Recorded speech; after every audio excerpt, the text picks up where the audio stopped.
Hello friends, hello दोस्तों, hello students. आप सब कैसे हो?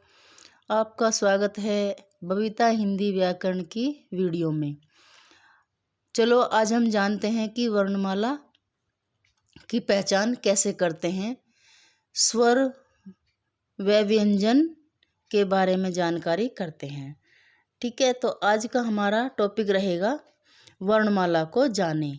और वर्णमाला के अंतर्गत आने वाले सभी स्वर, व्यंजन, अनुनासिक और तुम्हारे घोष, अघोष, महाप्राण व अल्पप्राण सभी की जानकारी इस वीडियो के अंतर्गत करेंगे। तो पहले शुरू करते हैं हम स्वरों की जानकारी। तो स्वर हमारे वे होते हैं जो स्वतंत्र होते हैं, जो बिना किसी की सहायता से बोले या इनका उच्चारण होता है, बोले जाते हैं या फिर इनका उच्चारण हो जाता है। इन्हें किसी की आवश्यकता नहीं पड़ती, ये अपने आप में संपूर्ण होते हैं। ठीक है, अब देखते हैं हमारे स्वर कौन कौन से होते हैं और स्वर की संख्या कितनी होती है। तो स्वर हमारे 11 होते हैं। ठीक है, ए, आ, छोटी ई, बड़ी ई, बड़ा छोटा ऊ, बड़ा ऊ, रसे ऋषि, ऐसे एडी, ऐसे ऐनक, ओसे ओखली और औ से औरत। ये हमारे ऐसे लेकर औ तक हमारे स्वरों की संख्या 11 हो जाती है और ये हमारे स्वर होते हैं। ठीक है, इनमें दो अनुनासिक होते हैं।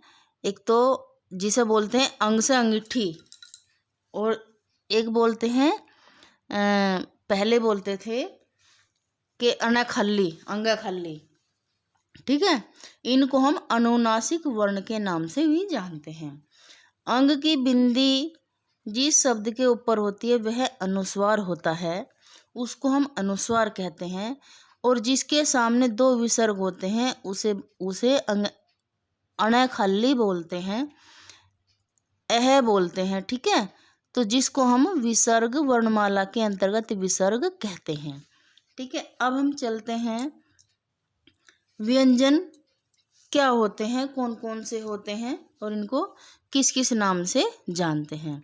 तो व्यंजन हमारे ये स्वरों की सहायता से बोले जाते हैं। पहले नंबर पर तो ये है कि इनको किसी की सहायता की आवश्यकता, कोई से भी स्वर की मतलब इनको स्वरों की सहायता से बोला जाता है।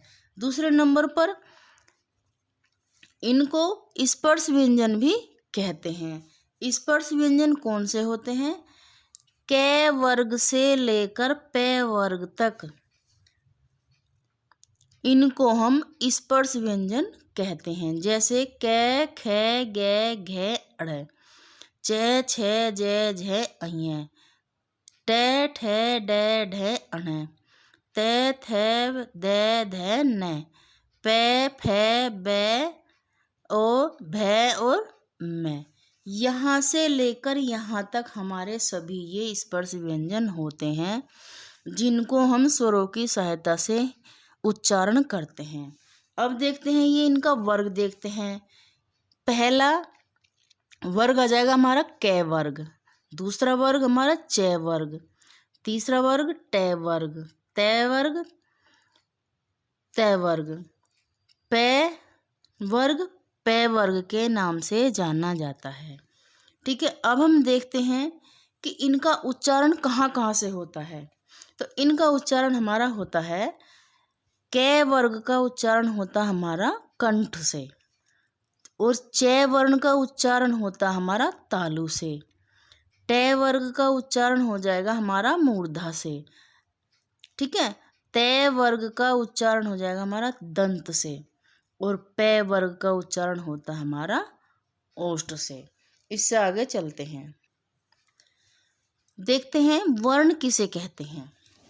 अब हमें यह समझना है कि वर्ण किसे कहते हैं। तो वर्णों के व्यवस्थित समूह को वर्णमाला कहते हैं। ठीक है, वर्णों के व्यवस्थित समूह को वर्णमाला कहते हैं।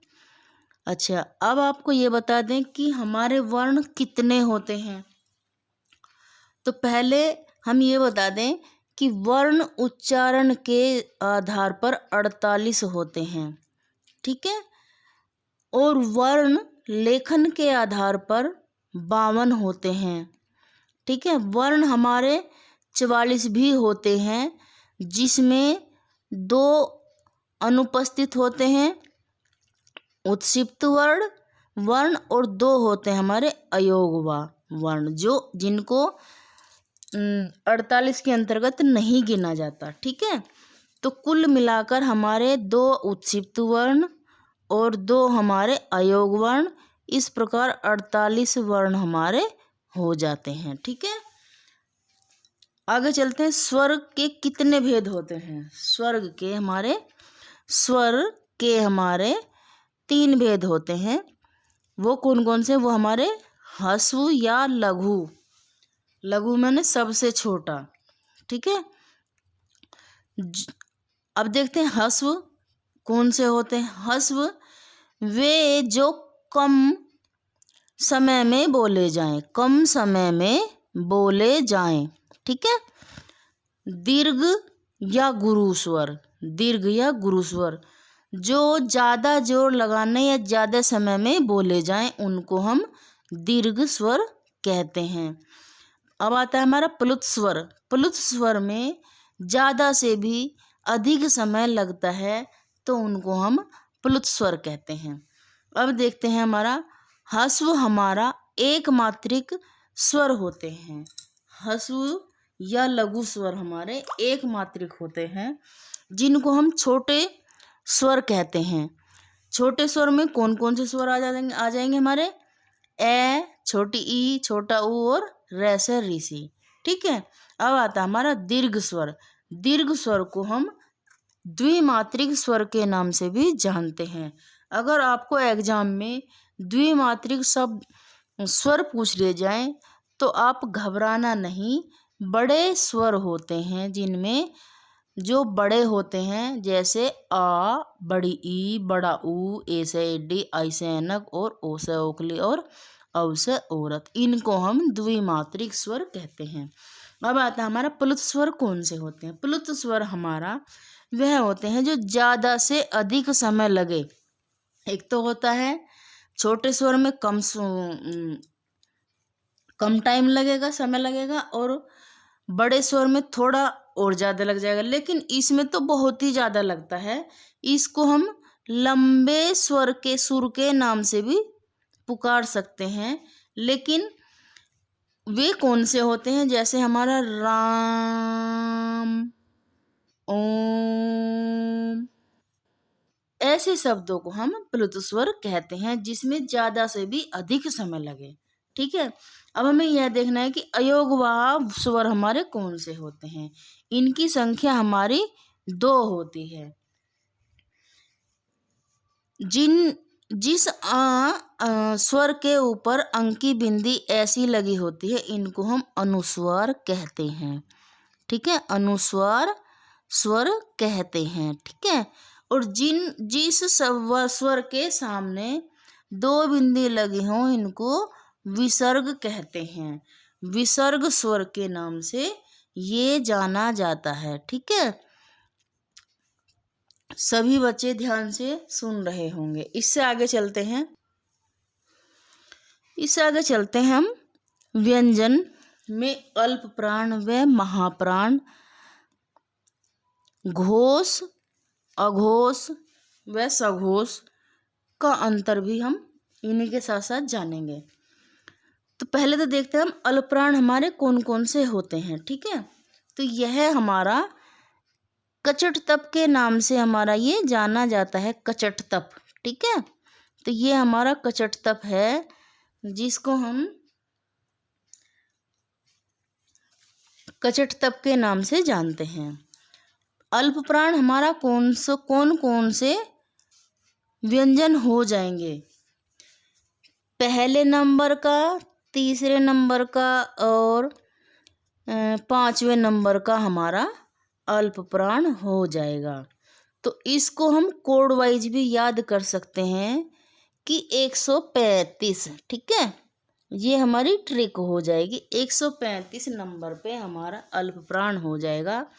135 का मतलब होता है पहला वर्ण, तीसरा वर्ण, और पांचवा वर्ण, ठीक है, जो हमारा कंठ से बोला जाता है, ठीक है।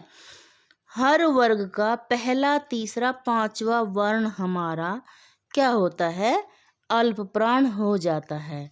अल्पप्राण इन स्पर्श वर्णों के बाद आता हमारा अंतस्थ भी हमारा अल्पप्राण ही होता है। अंतस्थ वर्ण भी हमारे अल्पप्राण होते हैं। अंतस्थ वर्ण भी हमारे अल्पप्राण में ही गिने जाते हैं, ठीक है। अब हम चलते हैं कि महाप्राण हमारे कौन से होते हैं। जब हमारे हर वर्ग में 5 वर्ण होते हैं और पहला, तीसरा, पांचवा हमने अल्पप्राण में ले लिया, अब कौन से वर्ण हमारे पास बचते हैं जो हमारे वे महाप्राण हो जाएंगे। तो हमारा बचता दूसरे नंबर का और चौथे नंबर का, ठीक है। तो ये हमारे क्या हो जाएंगे, ये हमारे अल्पप्राण हो जाएंगे, ठीक है। ये हमारे महाप्राण हो जाएंगे। हर वर्ग का पहला, तीसरा, पांचवा वर्ण हमारा अल्पप्राण हो जाएगा और हर वर्ग का हमारा दूसरा व चौथे नंबर का हमारा महाप्राण हो जाएगा, ठीक है। अब चलते हैं हम, इसमें हमारे महाप्राण में हमारे ऊष्म व्यंजन भी आ जाते हैं। तीनों से है हमारे ऊष्म व्यंजन होते हैं जो महाप्राण के अंतर्गत आते हैं, महाप्राण कहते हैं, जिनको हम महाप्राण कहते हैं। और जो हमारे ये रे ल व होते हैं ये हमारे अंतस्थ वर्ण होते हैं, ये हमारे अल्पप्राण के अंतर्गत आ जाते हैं। अब देखते हैं हमारे उत्सिप्त हमारे ये द्विगुण के नाम से जाते हैं। ये 2 वर्ण हमारे द्विगुण या उत्सिप्त व्यंजन के नाम से जाने जाते हैं, ठीक है। अब हमें देखना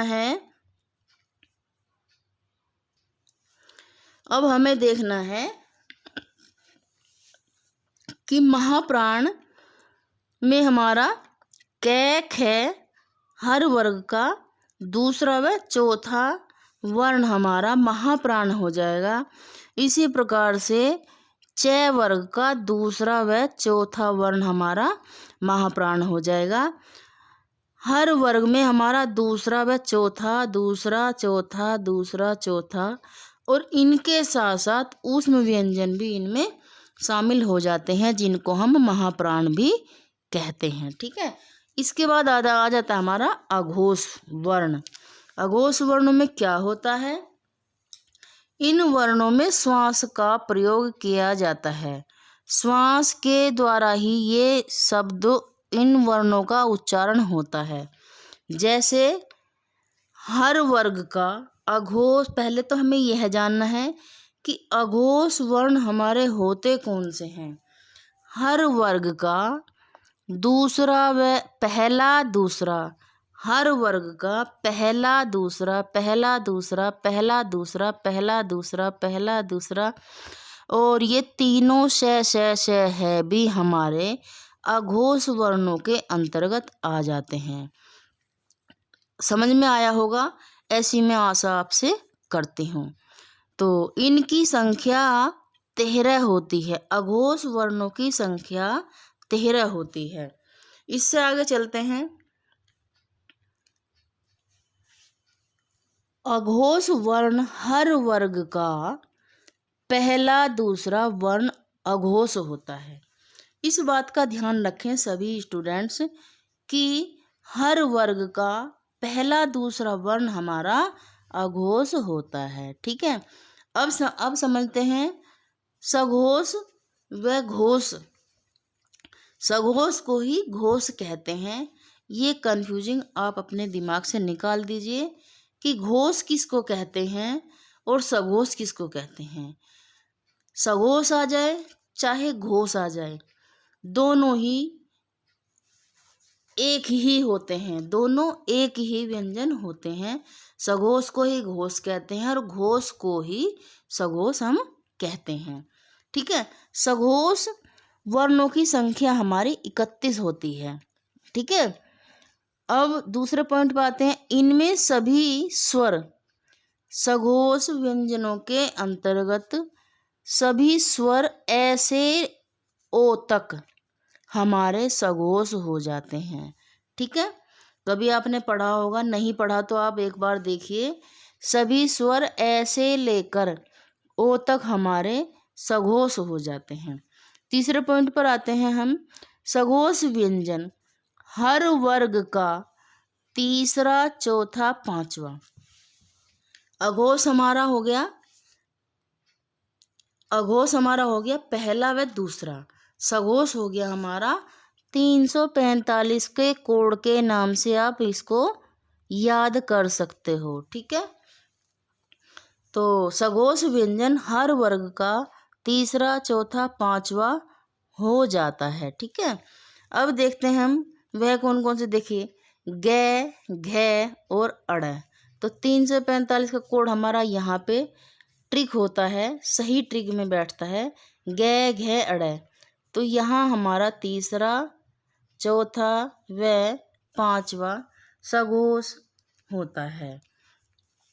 अब हमें यह देखना है कि हर वर्ग का 345 जो हमारा कोड बनता है, यानी गे, घे, अड़, जय, झे, अये, डे, ढे, अण, दे, धे, ने, वे, मैं, भे, वे, भे, मैं, ये सभी हमारे सघोष के अंतर्गत आ जाते हैं और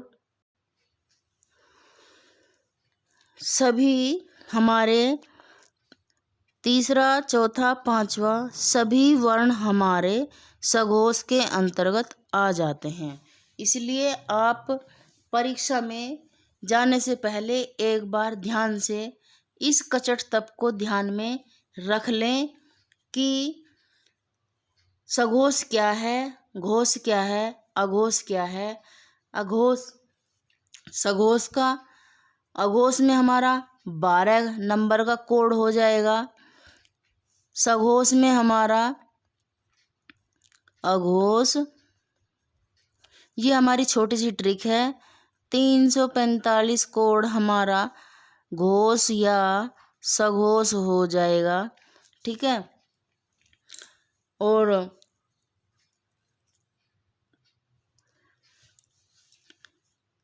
ये अघोष का कोड है, ये सघोष का कोड है। घोष कह सकते हैं या फिर हम सघोष को ही घोष कह सकते हैं। अल्प प्राण का हमारा हो जाएगा 135 नंबर का कोड। महाप्राण का हो जाएगा हमारा 24 नंबर का कोड। एक बार आप कचट तप लिखने के बाद अघोष इधर लिखिए, सघोष इधर लिखिए, अल्पप्राण इधर लिखिए और महाप्राण आप इधर लिखिए।